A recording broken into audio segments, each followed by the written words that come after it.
একটি অদৃশ্য ইতিহাসের ক্যানভাসে যখন আলোর রেখা ভেসে উঠছিল, তখন এক ব্যক্তি ছিলেন যিনি শুধু একজন নেতা ছিলেন না, তিনি ছিলেন একটি জাতির আশা, একটি নবীর ঘনিষ্ঠ সহচর এবং এক নতুন যুগের সূচনাকারী।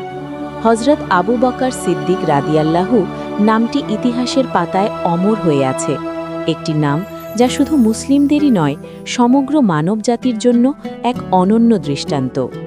মানুষের জীবনের ভেতরে যখন সংগ্রাম, ভয় এবং অনিশ্চয়তা থাকত, তখন তিনি দৃঢ়তার প্রতীক হয়ে উঠতেন, একটি শক্ত হাতের মতো যা নতুন ইসলামী রাষ্ট্রকে স্থির করে তুলেছিল। তার জীবন শুরু হয়েছিল মক্কার ব্যস্ত বাজারের মাঝে, যেখানে প্রতিটি দিন ছিল চ্যালেঞ্জের, প্রতিটি মুহূর্ত ছিল শেখার এবং প্রতিটি সম্পর্কের মধ্যে লুকানো ছিল একটি গভীর শিক্ষা।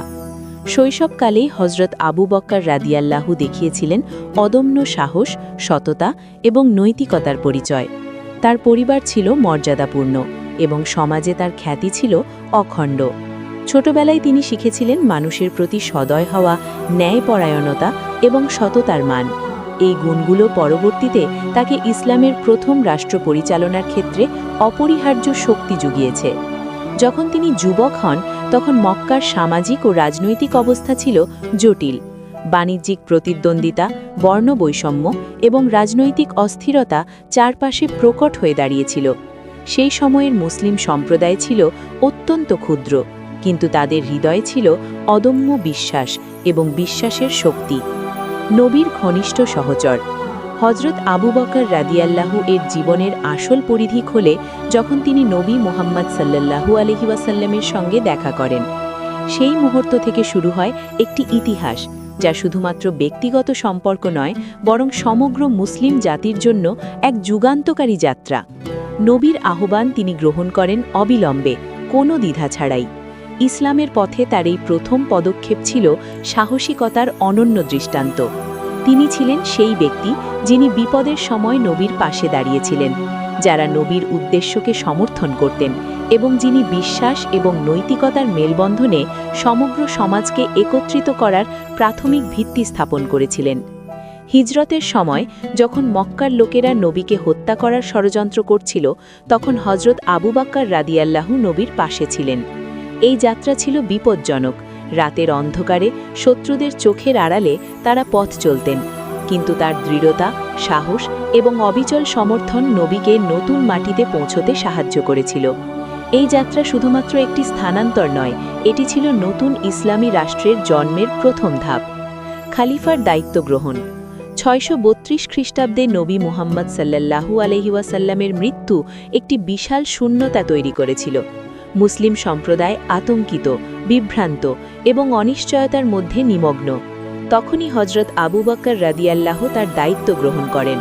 প্রথম খালিফা হিসাবে তার হাতে ছিল শুধুমাত্র একটি সম্প্রদায় নয়, বরং একটি সম্পূর্ণ রাষ্ট্র যা তখনও সংগঠিত হয়ে ওঠেনি।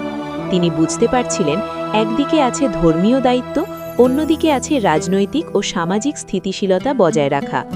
এই চাপের মধ্যে তিনি স্থির থাকলেন, সাহসী পদক্ষেপ নিলেন এবং মুসলিম জাতিকে একত্রিত করলেন। রিদ্দা যুদ্ধ খালিফা হবার পরে সবচেয়ে বড় চ্যালেঞ্জ ছিল রিদ্দা যুদ্ধ। অনেক উপজাতি নবী ও ইসলামের নীতিমালা থেকে বিচ্যুত হয়ে স্বাধীনভাবে চলার চেষ্টা করছিল। এই পরিস্থিতি ছিল বিপজ্জনক, কারণ ইসলামের সংহতি ক্ষুণ্ণ হলে পুরো সম্প্রদায় বিপদে পড়তে পারত। হযরত আবু বকর রাদিয়াল্লাহু সমগ্র জাতিকে একত্রিত করার জন্য নেতৃত্ব দিয়েছেন, যুদ্ধের সিদ্ধান্ত নিয়েছেন এবং সঠিকভাবে ইসলামের নীতি প্রতিষ্ঠা করেছেন। এই কঠিন সময়ে তার ধৈর্য, নৈতিকতা এবং দূরদর্শিতা সমস্ত মুসলিমদের জন্য এক জীবন্ত শিক্ষা হয়ে উঠেছিল। কোরআন সংকলন খালিফা হবার সময় হযরত আবু বকর রাদিয়াল্লাহু এর আরেকটি গুরুত্বপূর্ণ উদ্যোগ ছিল কোরআন সংকলন। যুদ্ধে বহু শাহিদি শহীদ হয়েছিলেন এবং কোরআনের বিভিন্ন অংশ হারিয়ে যাবার ঝুঁকি দেখা দিয়েছিল। হযরত আবু বকর রাদিয়াল্লাহু দৃঢ়তার সঙ্গে উদ্যোগ নেন, সকল স্মৃতিশক্তি এবং লিখিত অংশগুলো সংগ্রহ করেন, যাতে কোরআন একটি সমন্বিত, সংরক্ষিত রূপে মুসলিম সম্প্রদায়ের কাছে পৌঁছয়। এই কাজের জন্য তাকে সমগ্র মুসলিম ইতিহাসে শ্রেষ্ঠ ধন্যবাদ জানানো হয়। খালিফা হবার পর হযরত আবু বকর রাদিয়াল্লাহু এর সবচেয়ে বড় চ্যালেঞ্জ ছিল একটি অস্থিতিশীল সম্প্রদায়কে একত্রিত করা। নবীর মৃত্যুর পর অনেক মানুষ ধর্ম থেকে বিচ্যুত হতে চাইছিল, কেউ কেউ নিজের স্বার্থে বিদ্রোহ করছিল। এমন সময় তার নেতৃত্ব শুধু রাজনৈতিক নয়, তা ছিল নৈতিক ও আধ্যাত্মিকও।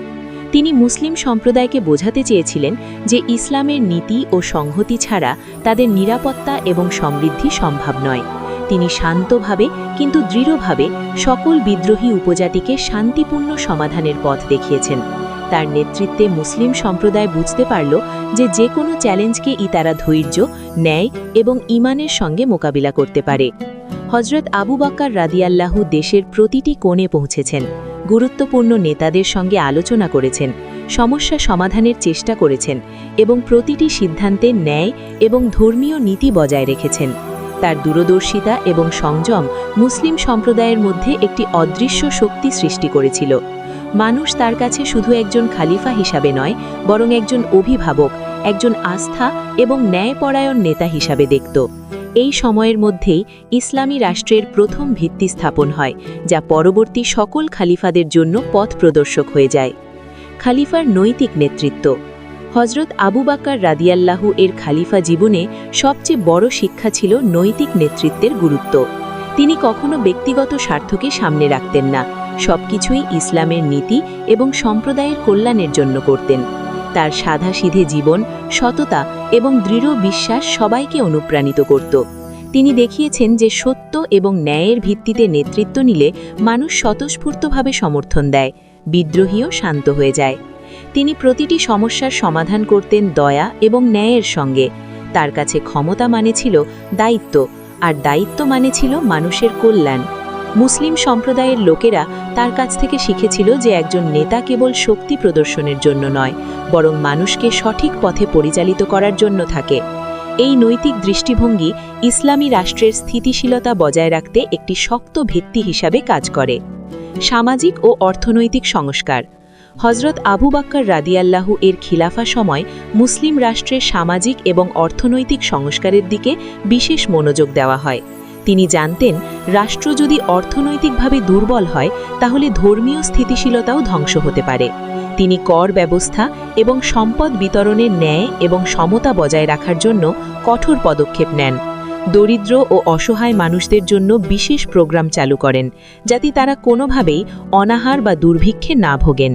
সাহাবীদের মধ্যেও তিনি সমতা বজায় রাখতেন, কেউ প্রিভিলেজ বা বিশেষ সুবিধা পেত না। তিনি সবকিছুকে ইসলামী নীতির আলোকে পরিচালনা করতেন।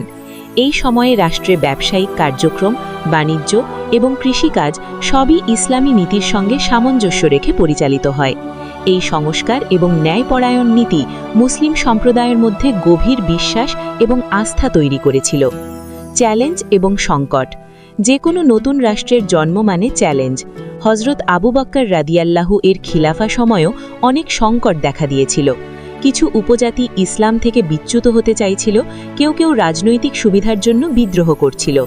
এমন কঠিন সময় তার শান্ত এবং দৃঢ় মনোভাব দিয়ে সকলকে একত্রিত করেছিলেন। তিনি কখনো আতঙ্কিত হননি, কখনো হতাশ হননি। তার নেতৃত্বে মুসলিম সম্প্রদায় বুঝতে পারল যে কোনো সংকটই ধৈর্য, ন্যায় এবং ঈমানের সঙ্গে মোকাবিলা করা যায়। সংকটের সময় তিনি নিজের জীবনও ঝুঁকিতে ফেলেছিলেন। হিজরতের মতো বিপজ্জনক সময়ের মতো আবার রিদ্দাযুদ্ধেও তিনি সাহসের অনন্য উদাহরণ রেখেছেন।